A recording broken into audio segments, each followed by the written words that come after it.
বন্ধুরা, আজ 1 সেপ্টেম্বর 2024 এবং আজ হচ্ছে রবিবার। চলে এলাম আজকের গুরুত্বপূর্ণ আবহাওয়ার আপডেট নিয়ে এবং শুরুতেই আসনা ঘূর্ণিঝড় এই মুহূর্তে কোথায় অবস্থান করছে জানিয়ে রাখি। এই মুহূর্তে আসনা ঘূর্ণিঝড় পাকিস্তান পেরিয়ে একেবারে ওমানের উপকূল অঞ্চলের কাছাকাছি পৌঁছে গেছে। এখনও অবধি কিন্তু সেটি ঘূর্ণিঝড় রূপেই অবস্থান করছে এবং এই আসনা ঘূর্ণিঝড়ের জের পড়েছিল আমাদের গুজরাট এবং পাকিস্তানের উপকূল অঞ্চলে, যেখানে গুজরাটে প্রচুর ক্ষয়ক্ষতি হয়েছে এবং গুজরাটে এখনও অবধি জল দাঁড়িয়ে আছে। সেখানে প্রচুর মানুষের মৃত্যু হয়েছে, জানা যাচ্ছে প্রায় 30 জনের উপরে মানুষ কিন্তু জীবন হারিয়েছে। এছাড়া রাস্তায় কুমির পর্যন্ত দেখা গেছে, তার মুখে ছিল একটি মরা কুকুর। এই ধরনের ঘটনা কিন্তু দেখতে পেয়েছে গুজরাটবাসী এই ঘূর্ণিঝড় আসনার জন্য এবং এই ঘূর্ণিঝড় আসনা এই মুহূর্তেও অবস্থান করছে। তবে পরবর্তী সময় ঘূর্ণিঝড় আসনা কিন্তু ওমানের দিকে এগিয়ে যাবে। এগিয়ে গিয়ে আজকের রাত্রি 11:30 নাগাদ আরও কাছে পৌঁছে যাবে। এটি একেবারে কখন শেষ করবে তার যাত্রা সেটাও দেখে নেব আগামীকাল 2 তারিখ। আজ মাঝরাত থেকে যদি ফলো আপ করি তাহলে দেখতে পাচ্ছি ঘূর্ণিঝড় আসনা তখনও থাকবে। কাল সকাল 8:30 নাগাদ এটির অবস্থান থাকবে একই জায়গায়, সেই ওমানের একটু পূর্ব দিকে।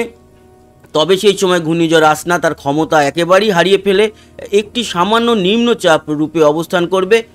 আর এটি কিন্তু মিলিয়ে যাচ্ছে দেখতে পাচ্ছি আগামীকাল রাতের দিকে। আগামীকাল রাতে ওই সামান্য একটু ঘূর্ণাবর্ত থাকবে, খুব একটা বেশি তার ক্ষমতা থাকবে না।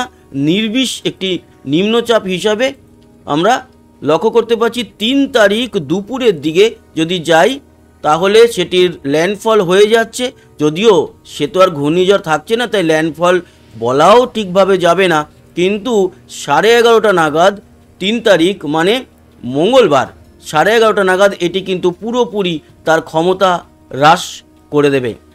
আজকের 1 তারিখ যদি আমরা এই মুহূর্তে চলে আসি তাহলে এই ঘূর্ণিঝড় আসনা ছাড়াও একটি নিম্নচাপ লো প্রেশার কিন্তু বিশাখাপট্টনম বিজয়ওয়াড়ার দিক থেকে প্রবেশ করেছে গতকালকেই এবং তার জেরে বেশ ভালো লেভেলের বৃষ্টি লক্ষ্য করা গেছে অন্ধ্রপ্রদেশ, তেলেঙ্গানা, আমাদের মধ্য ভারত, এদিকে মধ্যপ্রদেশ, ছত্তিশগড় এবং ওড়িশা উপকূলেও এর কিন্তু প্রভাব পড়েছে। এরকমই আমরা দেখতে পেয়েছি। পরবর্তী সময় এই নিম্নচাপ আস্তে আস্তে করে পশ্চিম দিকে এগিয়ে যাবে এবং পরবর্তী সময় মহারাষ্ট্র থেকে শুরু করে মুম্বাই, গুজরাট এবং রাজস্থানে এর প্রভাব দেখা যাবে এবং দেখা যাবে ব্যাঙ্গালোর এবং এদিকে কর্ণাটকের দিকে।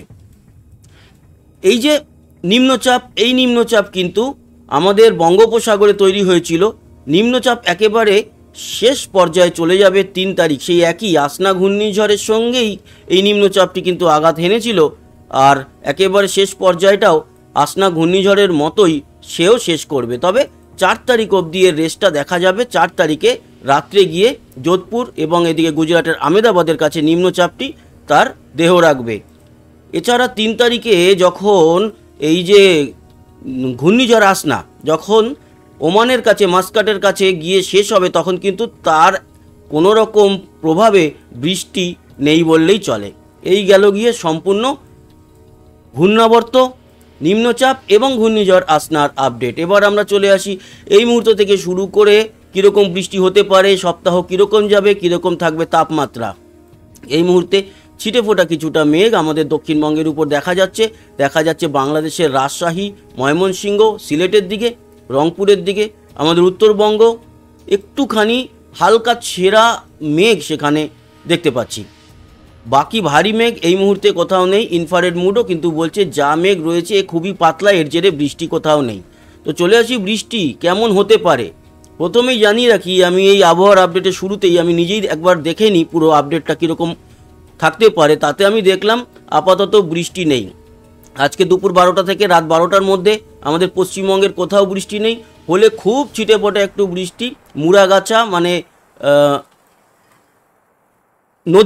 নদিয়ার মুড়াগাছা সহ হাসনাডাঙ্গা, মুড়াগাছা, চাপড়া এইটুকু অঞ্চলের মধ্যে সামান্য একটু বৃষ্টি হতে পারে। বাকি আর কোথাও সেরকম বৃষ্টি নেই উল্লেখযোগ্যভাবে। বাংলাদেশের ঢাকায়, নগরপুর, ময়মনসিংহ, মদন, সিলেটের দিকে এবং কুমিল্লার কাছে প্রপার কুমিল্লাতেও নয়, হোমনা এবং এদিকে চান্দিনা বারুরা, কচুয়া এই জায়গাগুলোতে সামান্য একটু বৃষ্টি হওয়ার সম্ভাবনা আছে। আর সিলেটের দিকে আছে। ত্রিপুরাতে কোনো সম্ভাবনা নেই বৃষ্টির। শিলচরে সামান্য একটু বৃষ্টি হতে পারে। এছাড়া আসামে নওগাঁও সহ কিছু জায়গায়, জোরহাট, ডিব্রুগড়ের দিকে বৃষ্টি, বাকি আসামও পরিষ্কার থাকছে। এই হচ্ছে গিয়ে এই দুপুর 12টা থেকে রাত 12টার আপডেট। রাত 12টা থেকে কাল দুপুর 12টা পর্যন্ত যে আপডেট পাচ্ছি তাতে কি দেখা যাচ্ছে, আমাদের দক্ষিণবঙ্গে বৃষ্টি বলতে আছে দীঘা, এদিকে দীঘা, মন্দারমণি, কাথি, মোহনপুর, এগরা, দাঁতন, বাটাগাঁও, নয়াগ্রাম এই জায়গাগুলোতে একটু বৃষ্টি আছে এবং হলদিয়াতেও একটু বৃষ্টি দেখা যাবে, খাজুরি, বাজকুল, এছাড়া নামখানা, প্রেজারগঞ্জ, হলদিবাড়ি। আজ রাত 12টা থেকে কাল দুপুর 12টার মধ্যে এই অঞ্চলে কিছুটা বৃষ্টি দেখা যাবে, বাকি আর কোথাও সেরকম বৃষ্টি নেই। এখানে উত্তরবঙ্গে দেখতে পাচ্ছি ধূপগুড়ি, ফালাকাটাতে সামান্য একটু বৃষ্টি আজকে রাত 12টা থেকে দুপুর 12টার মধ্যে দেখা যাবে, কাল দুপুর 12টার মধ্যে। এছাড়া বাংলাদেশের লক্ষ্য করা যাচ্ছে বিশ্বম্বরপুর, সিলেট, মদন সামান্য একটু বৃষ্টি, ত্রিপুরা পরিষ্কার। আসামের গুয়াহাটিতে আজ রাত 12টা থেকে কাল দুপুর 12টা পর্যন্ত মধ্যে বৃষ্টি দেখার সম্ভাবনা রয়েছে, বৃষ্টি হবে এরকম ধরে নেওয়া যেতে পারে। আর কাল দুপুর 12টা থেকে কাল রাত 12টার মধ্যে আমাদের কলকাতায় বৃষ্টি আছে। কলকাতা, বারুইপুর, খড়দা, চন্দননগর, হাবড়া, চাকদা, বনগাঁ, শান্তিপুর, এছাড়া উলুবেড়িয়া, সিঙ্গুর, মাসাট, জঙ্গলপাড়া,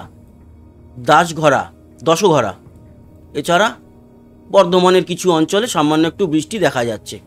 এবং এদিকে আছে খাতড়া, রায়পুর, সিমলাপাল, বাঁকুড়ার, গোয়ালতোর, এদিকে রানীবাঁধ এই অঞ্চলে কিন্তু কিছুটা বৃষ্টি দেখা যাবে। এই হচ্ছে গিয়ে টোটাল বৃষ্টি আমাদের বাংলায়। হ্যাঁ, আগামীকাল দুপুর 12টা থেকে আগামীকাল রাত 12টার মধ্যে আমরা বৃষ্টি দেখতে পারবো শিলিগুড়ি সহ এদিকে ওদলাবাড়ি, ধূপগুড়ি এবং শামস্তে, বীরপাড়া, হাসিমারা, বক্সাদুয়ার এই অঞ্চলে কিছুটা বৃষ্টি দেখা যাবে। বাংলাদেশে আছে কিছুটা বৃষ্টি কাল দুপুর 12টা থেকে রাত 12টার মধ্যে। মহাদেবপুর, ঘোড়াঘাট, সরিষাবাড়ি, ময়মনসিংহ, মদন, কিশোরগঞ্জ, লখাই, মৌলভীবাজার, সিলেট, বিশ্বম্বরপুর, বাগমারা। ত্রিপুরায় আগরতলার কাছে একটু বৃষ্টি দেখা যেতে পারে, তাও খুব কম, না হওয়ার সম্ভাবনা বেশি। কুমিল্লাতে ছিটেফোঁটা, হোমনা, নরসিংদী, মুন্সিগঞ্জ ছিটেফোঁটা বৃষ্টি দেখার সম্ভাবনা আছে। বাকি কিন্তু আমরা দেখতে পাচ্ছি ডিব্রুগড় আর গুয়াহাটির দিকে কাল দুপুর 12টা থেকে রাত 12টার মধ্যে বৃষ্টি আছে। এই হচ্ছে গিয়ে বৃষ্টির পরিমাণ। বৃষ্টি এই যেই জায়গাগুলোতে আছে সেই জায়গায় কখন কখন হতে পারে, আজকের এই মুহূর্তে যদি আসি তাহলে এই মুহূর্তে কোথাও সেরকম কোনো বৃষ্টি নেই। আমরা বিকেলের দিক, সন্ধ্যার দিক যদি দেখি, ওই আজ রাতের দিকে সিলেটের, শিলচরের দিকের এবং গুয়াহাটির দিকের বৃষ্টিটা এখানে লক্ষ্য রাখা যাচ্ছে। এছাড়া সেরকম আর উল্লেখযোগ্য বৃষ্টি বলতে ভোরের দিকে একটু উত্তরবঙ্গে বৃষ্টি আছে। আর সোমবার যেটা বলছিলাম যে কাল দুপুর 12টা থেকে রাত 12টার মধ্যে যে কলকাতা সহ আমাদের দক্ষিণে কিছুটা বৃষ্টি, সেটা কালকের লক্ষ্য করা যাচ্ছে যে দুপুরের পর ওই 2:30-3টে থেকে বিকেল 5টা-6টার মধ্যে এই বৃষ্টিটা হওয়ার সম্ভাবনা। আর দীঘা মন্দারমণিতে আমি দেখলাম যে দীঘা মন্দারমণিতে কাল সকালে বোধহয় বৃষ্টি আছে, আরেকবার আমি সেই জায়গাটা দেখে নিই।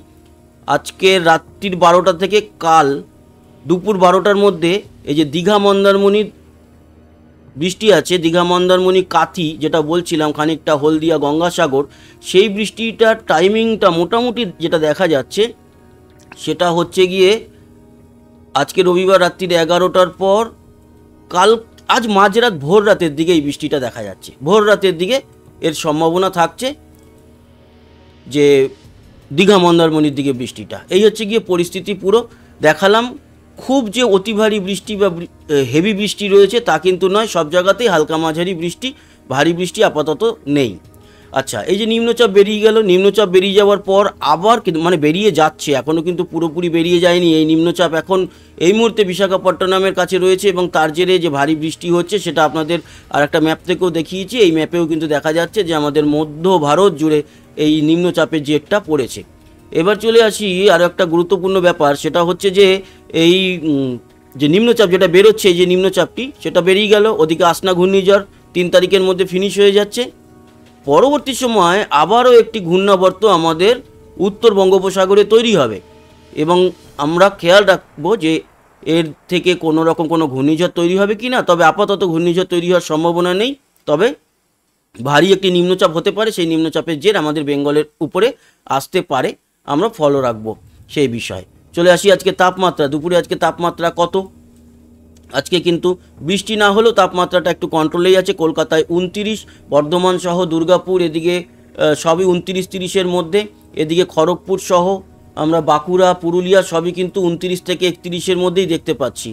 24 পরগনাও মোটামুটি 29-এর মধ্যে। দীঘা, মন্দারমণি, কাথি সবই 29-এর মধ্যে আছে। নদিয়া পর্যন্ত 29-30-এর মধ্যে। কিন্তু বীরভূমের দিকে গেলে একটু বাড়ছে, 32-33-এর মতো। মুর্শিদাবাদও কিন্তু 32-33-এর মতো। সেরকমই মালদায় 33, বালুরঘাট 33, দিনাজপুর মোটামুটি ওই 32-33-এর মধ্যে। শিলিগুড়ি 31, জলপাইগুড়ি, ধূপগুড়ি সহ আলিপুরদুয়ার, কোচবিহার, শীতলকুচি, দিনহাটা 31-32-এর মধ্যে। কার্শিয়াং আর দার্জিলিং 25-26, লাভা, লোলেগাঁও 24। এই গেল আমাদের পশ্চিমবঙ্গের তাপমাত্রা, আজকে সর্বোচ্চ দুপুরের তাপমাত্রা।